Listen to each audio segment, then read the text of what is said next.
Okay guys, I'm going to attempt to make a tutorial on how to use Paint on Windows 7 to create a grid for crocheting. Starting out, I just started with a new document. If you make the square small to start with, then it'll only become as big as the picture you paste to it. I'm going to use a Apple logo because it's not going to require very much cleaning up for the tutorial purposes.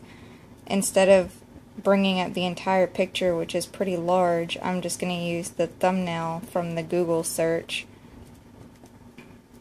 I'm going to copy the image and paste it into Paint, and then I'm going to click resize.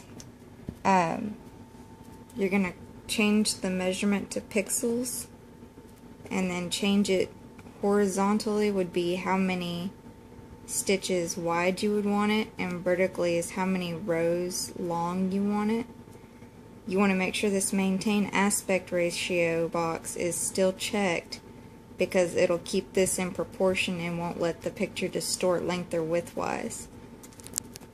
So for the purpose of the tutorial, I'm going to change it to 100 pixels wide, which would be 100 stitches, and I'm going to click OK. And it changed the picture to be pretty tiny. You see it's 100 pixels wide.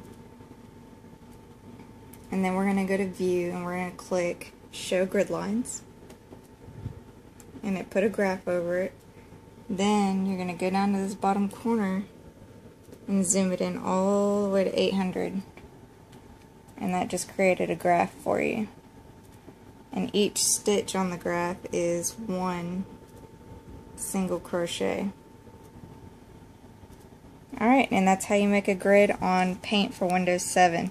Not all pictures are going to come out this clean and, automatically be able to be used right off the bat like that. Most pictures, whenever you copy and paste them to Paint and then zoom them in that much, you're going to have to clean up the edges so that you can, not have the blurry effect all around the edge of the picture. But for the purpose, this picture was pretty good to use. The smaller the picture, or the closest to the size that you actually want the picture to be, the better, the easier to clean up it's going to be. Alright, if you have any questions, feel free to comment and I'll try to explain better for you. That's it for making a graph on Windows 7 Paint.